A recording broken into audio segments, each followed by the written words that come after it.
मोदी साहब आए हैं तो किस तरीके से और कितने भरपूर तैयारी करके वो आए हैं। अमेरिका अब ड्रोन देगा इंडिया को, अगला नया ये उनका मंसूबा बन रहा है। सुपर 30 प्रेडेटर्स जी, हर हाई टेक्नोलॉजी वाले वो उनको मिले हैं। ये बहुत बड़ी गलती खान साहब ने की है जो इस वक्त यूनाइटेड नेशंस के इस इजलास में नहीं। उन्होंने बल्कि इसका कोई एडवोकेसी कश्मीर की करने की बजाय पाकिस्तान के इमेज को धचका दिया, शाक दिया उन्होंने। खान साहब भी फेल हुए हैं।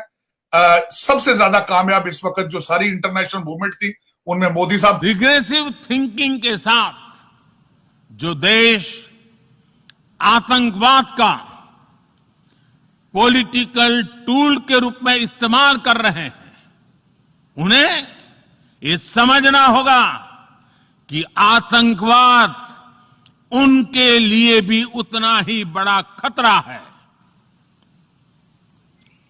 ये सुनिश्चित किया जाना बहुत जरूरी है कि अफगानिस्तान की धरती का इस्तेमाल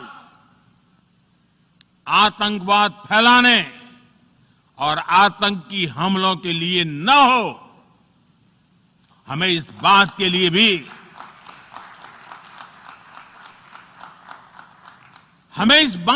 भी सतर्क रहना होगा कि वहां की नाजुक स्थितियों का कोई देश अपने स्वार्थ के लिए एक टूल की तरह इस्तेमाल करने की कोशिश न करें। हमसाया मुल्क भारत से प्राइम मिनिस्टर नरेंद्र मोदी का जो विजिट है वो बहुत लाइमलाइट में रहा। वहां पे बहुत सी गुफ्तगू हुई। तो पॉइंट्स पाकिस्तान के हवाले से बड़े अहम जो हैं वो उठाए गए। उन्होंने कहा कि she brought up Pakistan's role in terrorism, ये कहा गया, एंड आज Islamabad to take action so it does not impact America and India security. तो ये एक ऐसा चीज है, वैसे तो जाहिर है कि माजी में भी इस तरह के वहां से सवालात उठाए जाते रहे, लेकिन अब उस जगह पर पहुंचकर वाइस प्रेसिडेंट के साथ इस तरह की गुफ्तगू, तो आप क्या समझते हैं कि इसको कैसे देख रहे हैं? दूसरा ये भी कि पाकिस्तान का इस हवाले से अब क्या जवाब होना चाहिए या क्या पॉइंट ऑफ व्यू होगा? मोदी साहब आए हैं तो किस तरीके से और कितने भरपूर तैयारी करके वो आए हैं। एक तो वो पूरा फुल फ्लैज जिस तरह आंटराज उसके साथ यहाँ पे Washington DC is full of Indian journalist right now. हर दूसरे चौक में न्यूयॉर्क में और वॉशिंगटन डीसी में देखा गया है इंडियन कैमरामैन जो है वो लेकर बैठे हैं।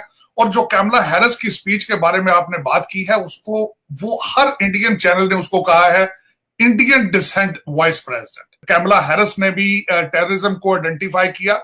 टोनी बिल्कन इससे पहले जब कांग्रेशनल हियरिंग में गए तो उन्होंने भी जाके वहां पे पाकिस्तान को एक्यूज किया वर्ड यूज करके हार्बरिंग, और उन्होंने कहा कि सेफ हेवंस प्रोवाइड करते रहे हैं पाकिस्तान पिछले 20 सालों से।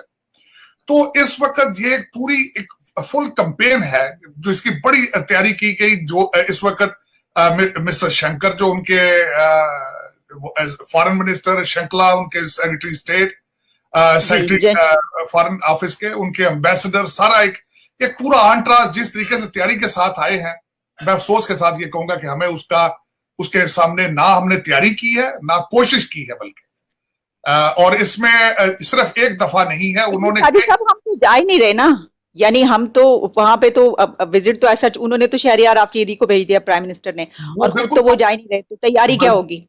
उन्होंने बल्कि इसका कोई एडवोकेसी कश्मीर की करने की बजाय पाकिस्तान के इमेज को धचका दिया, शाक दिया उन्होंने।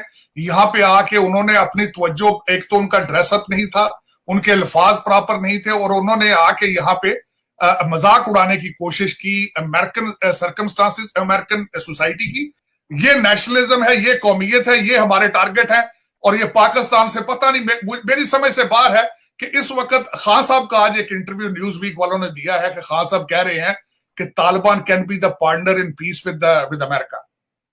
इस वक्त आपके 3-4 लोग जो हैं उनकी क्या डिप्लोमेसी चल रही है, उनकी क्या एडवोकेसी चल रही है। हमारे कुरैशी साहब, मोहिद यूसुफ साहब, इमरान खान साहब मुसलसल दुनिया की मिन्नतें करते नजर आ रहे हैं कि अफगानिस्तान पर डॉलरों की बारिश करें, और हो सकता है वहां से कोई डॉलर स्लिप होकर पाकिस्तान भी आ जाए।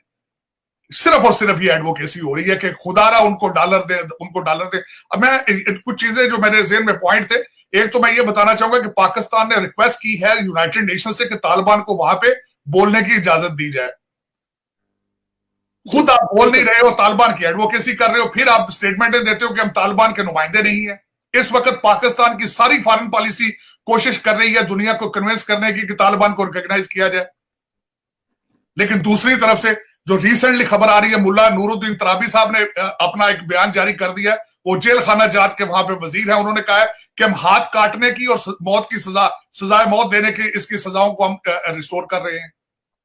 और दूसरा, जिस तरीके से उन्होंने स्टेटमेंट अगले दिन पाकिस्तान के खिलाफ भी दी है कि हम पाकिस्तान के वी वॉन्ट फॉलो पाकिस्तान। आप कंफ्यूज हैं अपनी फॉरेन पॉलिसी में, आप नर्वस हैं इस वक्त, लेकिन आप ऑर्गेनाइज नहीं है, आप चैनलाइज नहीं है, आपको बिल्कुल समझ नहीं आ रही कि आपने क्या करना है। आप चाइना के साथ हैं, अमेरिका के साथ हैं, आप किसके साथ हैं, आपको बिल्कुल कोई पता नहीं है इस वक्त। सर, लेकिन ये जो आपने भी बात की, ये तो जो तालिबान है ना, उन्होंने खुद भी लेटर लिखा है यूएन को, और वो यूएन ने जो है उनका लेटर देख लिया है और उसके ऊपर उन्होंने कहा है कि हम ये जवाब, और उन्होंने कहा है कि हमें खिताब करने का मौका दिया जाए वहां पर। बिल्कुल बिल्कुल, लेकिन वो लेटर भी लिखा है, लेकिन साथ इनकी रिक्वेस्ट भी यहाँ पे देखें, आपके पास अमेरिकन जो मीडिया है तो वो तो उठाते हैं चीजें, आपके पास खासकर कई चीजें वहां नहीं जाती, लेकिन हम तो यहाँ देखते हैं, हम सुनते हैं कि यहाँ पे क्या हो रहा है। यहाँ पे इट वाज अ न्यूज कि Pakistan has asked for United Nations के उसमें उनको बोलने की इजाजत दी जाए।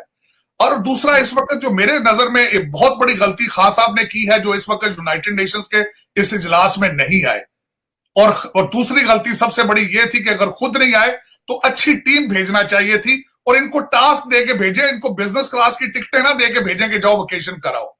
यहां पे जिस तरह कल मैंने आपको बताया, कल वॉशिंगटन डीसी में एक भी इंसान नहीं खड़ा था कोई झंडा कश्मीर का लेकर या कश्मीर का कोई केस बयान करता, एक भी। सिख खड़े थे लेकिन पाकिस्तानी एक नहीं था, ना कश्मीरी थे। और हाँ, कर क्या रहे हैं, यहां मैंने देखा वर्जीनिया से लोग बसें भर के वेकेशन के लिए यूनाइटेड नेशन के सामने जाएंगे, वहां बर्गर शर्गर खा के तो वापस आ जाएंगे। इनके लिए ये वेकेशन नेशनलिज्म नहीं इनके अंदर, कि ये कोई अपने मुल्क के लिए, अपनी एडवोकेसी के लिए, फॉरेन पॉलिसी के लिए कुछ चीजें कर रहे हो। और यहाँ आते हैं, अपने रिश्तेदारों दोस्तों के साथ बैठते हैं, खाबे करते हैं, बारबेक्यू उनके बैकलॉन में करते हैं, और फिर वापस उनके अपने फैमिली के लिए तोहफे लेते हैं, कुछ यहां से लेते हैं, कुछ कतर से लेते हैं, तो वापस चले जाते हैं। इनके मेरा मकसद है कि इस वक्त बिल्कुल पाकिस्तान पे यारो मददगार खड़ा है, बिल्कुल। इस वक्त मैं थोड़ा सा डिस्कस करना चाहता था कि इंडिया किस स्पीडों पे चल रहा है। इंडिया फ्रांस के साथ बात हो रही है मिकराह की, इंडिया रशिया के साथ नए रिलेशनशिप डेवलप कर रहा है। यहाँ पे मोदी साहब आए हैं, उन्होंने जापान के प्रीमियर के साथ मिले हैं। एक में उसमें तशवीश थी मेरे लिए कि एक सीईओ जो उनको मिला है वो आर्मामेंट ड्रोन्स के हवाले से, अमेरिका अब ड्रोन देगा इंडिया को, अगला नया ये उनका मंसूबा बन रहा है। सुपर जी, हर हाई टेक्नोलॉजी वाले वो उनको मिले हैं। और मैं हैरान था जो इस वक्त, खैर यहाँ पे अमेरिका में एक फैशन भी है, और इस वक्त कई फॉर्च्यून 500 कंपनीज जिसमें गूगल है, माइक्रोसॉफ्ट है, इन सबके सीईओ जो हैं वो इंडियन है और वेरी नेशनलिस्ट हैं। हमारे यहाँ पे अगर किसी पाकिस्तानी के पास 4 पैसे आ जाएंगे तो अपने आप को पाकिस्तानी नहीं समझता। ये सबसे बड़ा फर्क है। जो इंडियन होते हैं वो एक तो नेशनलिस्ट है, और दूसरा मैंने आपको बताया था कि एक मूवमेंट, इंटरनेशनल मूवमेंट चली थी नेशनलिज्म के हवाले से, मूवमेंट चली थी जिस तरह अरब स्प्रिंग थी। कई मेजॉरिटी मूवमेंट से खत्म हो चुकी है। खान साहब भी उसी मूवमेंट का एक हिस्सा से तब्दीली का नारा लगा के आए थे। थर्ड पार्टी को ट्राई किया गया था, लेकिन खान साहब भी फेल हुए हैं। सबसे ज्यादा कामयाब इस वक्त जो सारी इंटरनेशनल मूवमेंट थी उनमें मोदी साहब कामयाब है। उन्होंने हिंदुत्व का आइडिया दिया और सारे हिंदूज को एक झंडे के नीचे इकट्ठा कर दिया।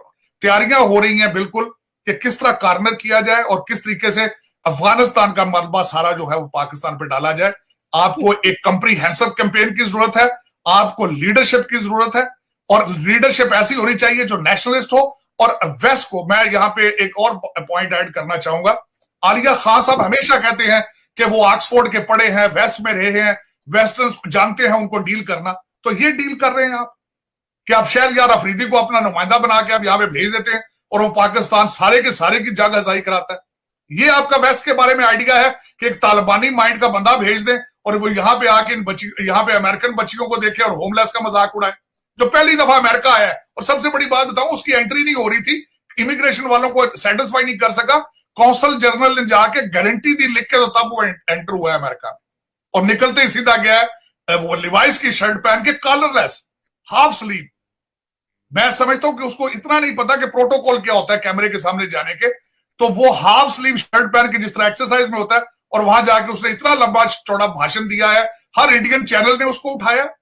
और हम पाकिस्तानी अमेरिकन यहां पे शर्मिंदा है कि this is the best we can offer, जो कि कश्मीर का केस आके लड़ रहे हैं।